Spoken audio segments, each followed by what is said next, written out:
y financió las 3 campañas presidenciales de Andrés Manuel López Obrador. En junio de 2006, el propio López Obrador, en un hotel de paso en la comarca lagunera, recibió al menos en efectivo $500,000 por parte del narcotraficante Sergio Villarreal Barragán, alias El Grande, a nombre del Cártel de Sinaloa. En aquella elección presidencial del 2006, cuando López Obrador afirmaba ser el hombre que iba a atacar a la mafia, que iba a sacar a la mafia del poder, en realidad se estaba totalmente vinculado con esa mafia para llegar al poder. En esa elección presidencial recibió al menos $25 millones del Cártel de Sinaloa. Eso está comprobado a través de una investigación que hizo en su momento el gobierno de Estados Unidos y está comprobado a través de una investigación que yo he estado realizando en los últimos 4 años. Gracias a esa corrupción, gracias a esa complicidad entre López Obrador y el Cártel de Sinaloa, es que el Cártel de Sinaloa ha aumentado increíblemente su poder, no solo su poder de violencia, no solo el control territorial, sino su capacidad y control de negocios en México. El Cártel de Sinaloa prácticamente controla los principales delitos que se cometen en México: extorsión, tráfico de personas, explotación sexual infantil, huachicoleo, extracción ilegal de minas, explotación ilegal de bosques, pero además han comenzado a crear empresas para ser contratistas del gobierno. Ismael El Mayo Zambada, uno de los líderes hegemónicos del Cártel de Sinaloa, ha creado una serie de empresas a través de las cuales obtiene contratos principalmente del gobierno de Sinaloa, sobre todo ahora del narcogobernador Rubén Rocha Moya, otro morenista entregado al Cártel de Sinaloa, y a través de esos contratos con él y otros gobernadores antes que él, el Cártel de Sinaloa lava su dinero. El Mayo Zambada necesita tener recursos públicos del gobierno federal. No, es un nuevo mecanismo para lavar dinero y así tratar de legitimar su fortuna.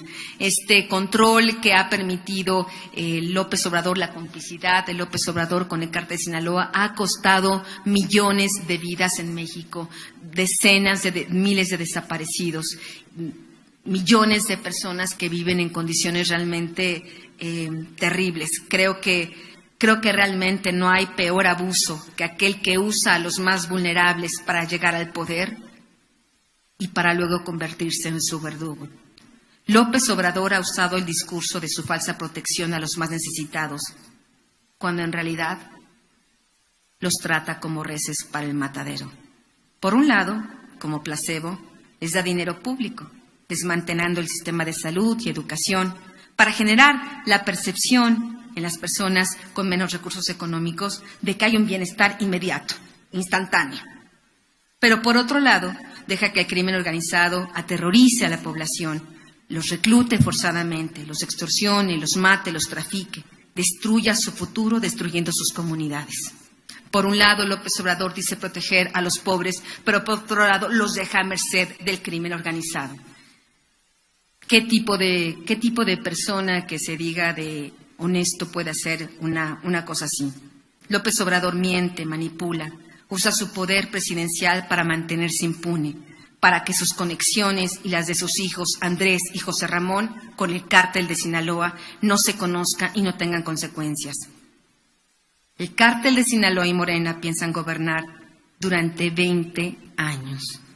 Ese es el plan que tiene la cúpula del Cártel de Sinaloa en acuerdo con el partido Morena. Por eso, para López Obrador y su partido, era indispensable ganar las pasadas elecciones presidenciales. De acuerdo a la investigación que estoy llevando a cabo, que espero en no un plazo muy largo pueda entregar los resultados, en el pasado proceso electoral, López Obrador y Morena hicieron un pacto no solo con el Cártel de Sinaloa. Para ganar necesitaron de otros carteles. En recompensa, a todos les ofrecieron su rebanada de pastel, un pedazo de México, en el que estamos ustedes, yo, nosotros somos el botín. Nadie puede pensar que tuvimos un proceso democrático cuando hubo la intervención directa del presidente, su gobierno y el crimen organizado en las elecciones. El Tribunal Electoral apenas el día de ayer acaba de determinar lo que todos vimos durante más de 2 años de campaña de López Obrador a favor de su partido y de Claudia Sheinbaum. La sala especializada del Tribunal Electoral determinó que el presidente López Obrador vulneró los principios de imparcialidad, neutralidad y equidad en la contienda electoral. En la sentencia se afirmó que López Obrador usó indebidamente recursos públicos y programas sociales, coaccionó al voto de la ciudadanía, realizó promoción personalizada, difundió propaganda gubernamental y una larga lista de violaciones a la Constitución. De acuerdo a esta sala, de acuerdo a este tribunal, esas manifestaciones tuvieron impacto electoral, pues no solo se trató de llamados a votar a favor de una opción política y en contra de otra, lo cual pretendió, sino que también eso influyó en las preferencias de la ciudadanía. Todos lo vimos, lo escuchamos en sus conferencias mañaneras. Pero ¿será que ahora López Obrador se hace el senil para evadir sus responsabilidades? Ahora dice que eso no pasó. Ahora dice que de lo que dice el tribunal no hay ninguna prueba. Del mismo modo que dice que no recibió dinero del narco, ahora dice lo que todos vimos, que no influyó en las elecciones y que no alteró los resultados electorales a través de su intervención. Durante todo su sexenio, López Obrador, como con astucia, un poco tonta, debo decir, pero con astucia, cierta astucia, López Obrador quiso distraer la atención atacando a García Luna durante todo su sexenio. Varias conferencias de prensa agarró a García Luna, el exsecretario de Seguridad Pública Federal, como sparring y lo acusaba de narcotráfico y lo acusaba de traidor y de delincuente. Tenía razón, eso ya lo había yo revelado desde 2010, eso casi me cuesta la vida. El problema para López Obrador es que exactamente los narcotraficantes que declararon en Nueva York de haberle dado dinero a García Luna, un corruptazo sin duda alguna, ¿no? Un traidor, ¿no? Que se vendió al cártel de Sinaloa, son los mismos que acusan a López Obrador de también haberle dado dinero a él para llegar a la presidencia. Entonces, estos testigos dicen la verdad con Genaro García Luna, pero mienten en el caso de Andrés Manuel López Obrador. Yo no tengo la menor duda que la justicia llegará tarde que temprano y que López Obrador en algún momento tendrá que rendir cuentas. Lo que García Luna, López Obrador no se esperaban es que se encontraran con una mujer mexicana, con una madre, con una hija, con una periodista, que tiene la fuerza que solo da la contundente verdad para continuar hasta el final con la convicción de que no seré cómplice ni de narcopolicías ni de narcopresidentes, ni antes, ni ahora, ni nunca. México necesita muchas operaciones de verdad. No podemos seguir aplaudiendo conductas criminales y de complicidad, sean quienes sean. No podemos seguir normalizando la violencia. No podemos seguir asumiendo que los lamentos, los gritos y los sollozos de cientos de miles de víctimas en México son el lenguaje natural de los seres humanos. Eso no es así. No podemos resignarnos a ese presente y a ese futuro. No estamos condenados. Podemos cambiar esto, podemos revertirlo. Todos somos víctimas de este sistema criminal. Nadie aquí está exento de este sistema. No solo son víctimas los muertos, los desaparecidos, los extorsionados, los secuestrados. Somos víctimas todos y solo todos podemos cambiar el rumbo de las cosas. Como ciudadanos mexicanos es importante entender nuestro rol en la destrucción de nuestro país. Dejarnos de comportarnos como menores de edad y convertirnos en adultos. Decía el escritor y filósofo italiano Antonio Gramsci, quien enfrentó solo la dictadura fascista de Mussolini. Odio al indiferente. Vivir significa tomar partido. El que vive de verdad no puede dejar de ser ciudadano, no puede dejar de tomar partido. La indiferencia y el parasitismo y la cobardía no es vida. Por eso odio a los indiferentes. La indiferencia es el peso muerto de la historia. Es la bola de plomo para el innovador, la materia inerte en la que se ahogan a menudo las iniciativas humanas más generosas. Yo pienso que la plaga que afecta a este país es esa de la indiferencia. Lo que nos está matando es justamente eso. Yo soy solo una ciudadana como ustedes.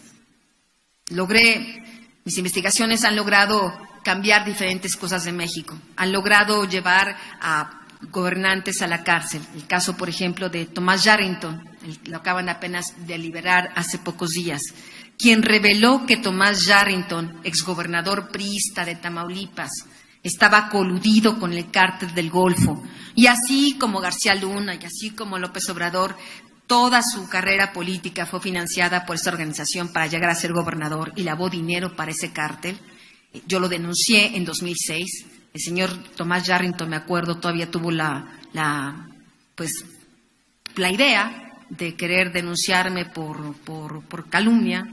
Fuimos a los tribunales, él perdió el caso y él terminó en la cárcel en Estados Unidos justamente por las investigaciones, justamente acusado de las revelaciones que había hecho yo, como en el caso de García Luna. Otro caso, por ejemplo, es el señor Tomás Herón o el señor Jesús Murillo Caram, dos protagonistas terribles en aquellos hechos del ataque y desaparición de los estudiantes, dos artífices de torturas indecibles, de fabricar culpables para tratar de ocultar que el ejército mexicano y la Policía Federal estaban involucradas en ese caso. Finalmente, después de varios años, incluso este gobierno los señala ya como los responsables. Así que el periodismo sirve. Yo soy solo una ciudadana. En mí, en realidad, no hay nada extraordinario. Solo la convicción de que como testigo y conocedora de tantas infamias, de tanta injusticia, de tantas víctimas, yo no voy a darles la espalda. No puedo mirar hacia otro lado. No voy a mirar hacia otro lado. Tomemos partido. ¿De qué lado estamos? ¿De qué lado está cada uno de ustedes? ¿De los indiferentes? ¿De los carniceros? ¿De los corruptos? ¿O están del lado de las víctimas? Yo ya tomé un partido. Mi partido son las víctimas, mi partido son ustedes y mi partido es México. Sin verdad no hay libertad.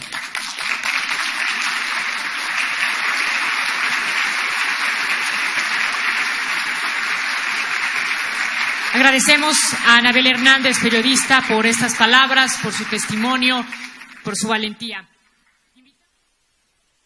Así concluye la inauguración.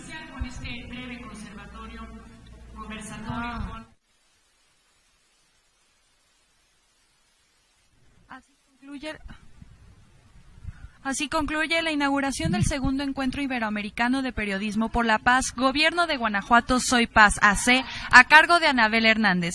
Sigue la programación de TV4.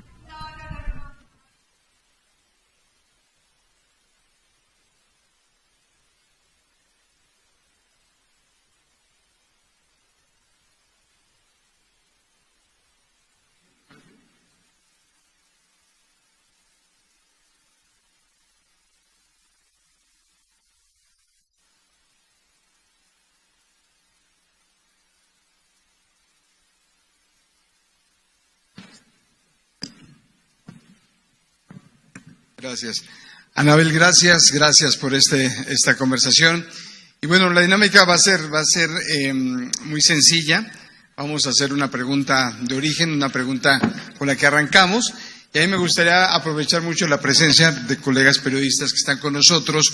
Y algo interesante que tiene que ver con la esencia de Voces por la Paz y Periodismo por la Paz es lo que se está logrando en esta conferencia, donde asisten público que te sigue, Anabel, y periodistas que también siguen tu carrera y siguen tus investigaciones. Entonces, yo arrancaría dentro de lo que dice tu discurso, de cuando te escuchamos o cuando leemos tus libros, cuando hablas de la brutalidad de lo que pasa con el fentanilo y la venta en Estados Unidos y cómo está matando tanta gente y cómo se convierte en un problema tan severo que a veces nosotros sabemos que existe, pero en México lo estamos normalizando.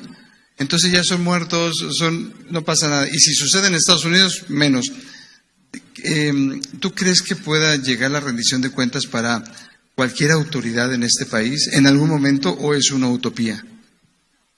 Yo como lo comentaba hace un momento, yo sí creo que los ciudadanos en este momento tenemos un papel crucial que no podemos renunciar a él. Y si renunciamos a ese papel crucial, discúlpenme, señores y señoras, con todo respeto, son igual de cómplices que ellos. Porque quedarse callados, mirar hacia otra parte, quedarse indiferentes, es simplemente alentar esa violencia, esa corrupción, esa colusión, este sistema criminal que está matando a nuestro país. Así yo sí creo que el sistema criminal, los integrantes de este sistema criminal que se ha gestado durante décadas, o sea, este sistema criminal no nació en este sexenio, el sistema criminal viene creciendo, acumulando poder, hasta encontrando, diría yo, y eso sí lo diría, que creo que en este sexenio encontró uno de sus puntos más culminantes, ¿no? Está llegando prácticamente a la cresta del poder, del cual no querrá bajarse este sistema criminal. Y el sistema criminal por sí mismo no va a cambiar. Lo único que puede hacer que lo cambiemos somos nosotros. Y creo que ahí, si me permites, quisiera exponer una última idea que iba a comentar en ponencia, que no comenté. Yo he escuchado, he leído tantos y tantos artículos, debates, análisis, conversaciones privadas de qué pasó el 2 de junio. Y siento que muchos mexicanos están como, digamos, de capa caída, ¿no? Piensan, bueno, participamos, hicimos civilmente lo que nos correspondía y miren lo que pasó. A ver, habrá que explicar qué fue lo que pasó. Nos tardará un poco, debo decir que tardará todavía tal vez algunos meses, ¿no? Para poder realmente desmantelar y hacer dijéramos que será la necropsia de lo que pasó ese día y de lo que se gestó días anteriores. Pero independientemente de cómo operó el crimen organizado, de todo lo que hizo López Obrador, de cómo el cártel de Sinaloa apostó por Claudia Sheinbaum, cómo Claudia Sheinbaum estaba coludida con el cártel de Sinaloa desde que era jefa de gobierno de la Ciudad de México, y ella y Omar García Harfuch, ahora que va a ser el próximo secretario de Seguridad Pública Federal, con esto Claudia simplemente está confesando que es parte de ese sistema criminal, porque Omar García Harfuch, qué irónico, es parte de este grupo de narcopolicías de Genaro García Luna. O sea, imagínense en dónde estamos, ¿no? Según ellos son el cambio y estamos hablando de nuevo de este sistema criminal que se perpetúa. Pero independientemente de eso, hablemos con números claros. Morena no es mayoría en este país. Quien diga eso miente. Los números mienten. La señora Claudia Sheinbaum, López Obrador, ahora quieren tratar a todos los ciudadanos como esclavos, ¿no? Ellos son el reino, ellos ganaron mayoritariamente, ellos aplastaron en las elecciones y ahora son la mayoría, y esa mayoría les permite hacer lo que se les dé la gana. Es falso. Y se los voy a explicar por qué. El padrón electoral, los millones de mexicanos que ese 2 de junio debieron, porque además debieron haber ido a votar, no fueron, pero debieron, era estamos hablando de 97 millones de electores. De ese 97 millones de electores, solo 54 millones fueron a votar. Estamos hablando que los demás no fueron, se quedaron en sus casas, no fueron a votar. De esos 54 millones de votos, estamos hablando del 61% que fue a votar, y los demás no fueron a votar. 33 millones votaron por Claudia Sheinbaum. Y los otros millones votaron por Xochitl Gálvez o por Maynes, o anularon su voto. Y una pequeña minoría, casi 800,000 personas, votaron por X candidatos ciudadanos, ¿no? X. Estamos hablando que en realidad Claudia Sheinbaum, Morena, esta mayoría aplastante, en realidad solo obtuvo el 34% de los votos de ese 97 millones de votantes.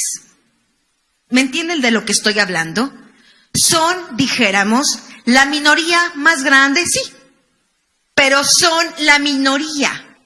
La mayoría, que estamos hablando del 66% de los electores de este país, no votó por Morena.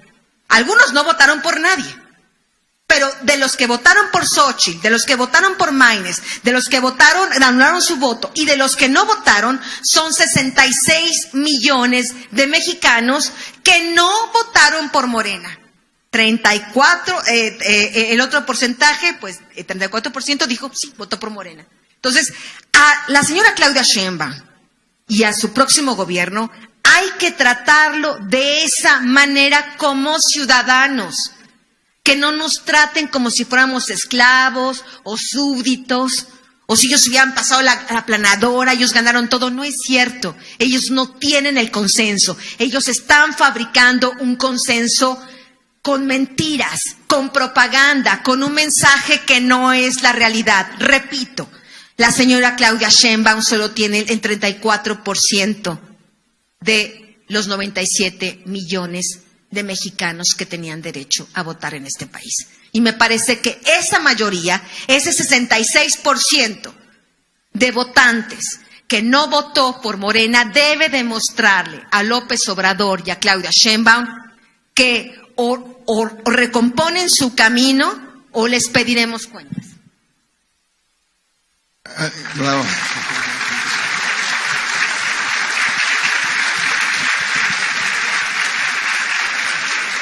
¿Algún colega quiere? ¿Seguimos la conversación o seguimos la conversación? Muy bien, ustedes nos dicen, cuando alguien levante la mano, empezamos con este ejercicio democrático de preguntas y respuestas. Ahí por allá. Mientras les acercan un micrófono a la dama que está aquí al frente, ¿cómo explicar estos lunares de partidos que no están con la Cuarta Transformación, que cada vez son menos?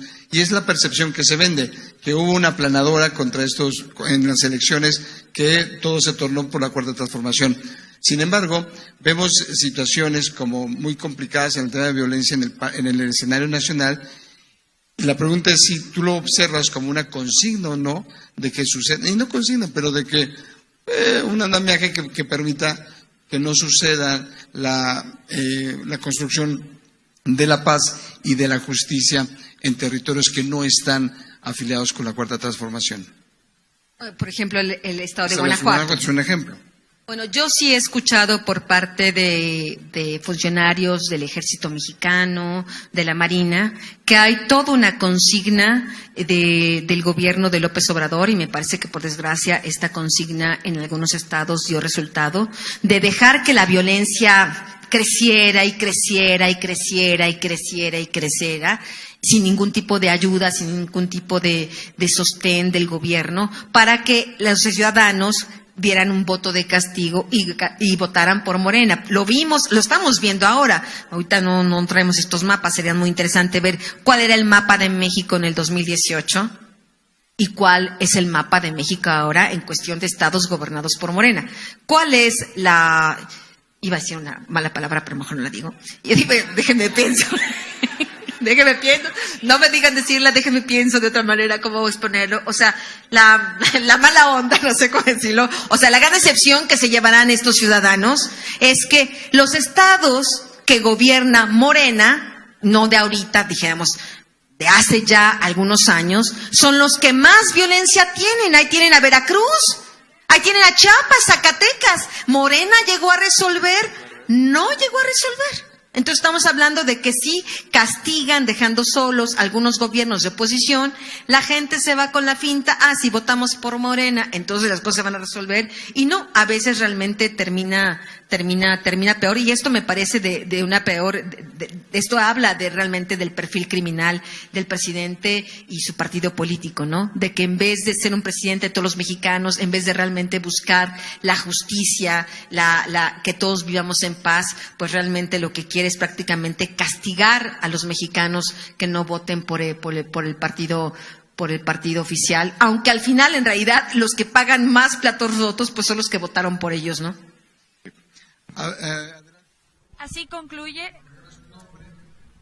Así concluye el conversatorio con Anabel Hernández en el segundo encuentro iberoamericano de Voces por la Paz. Sigue la programación de TV4.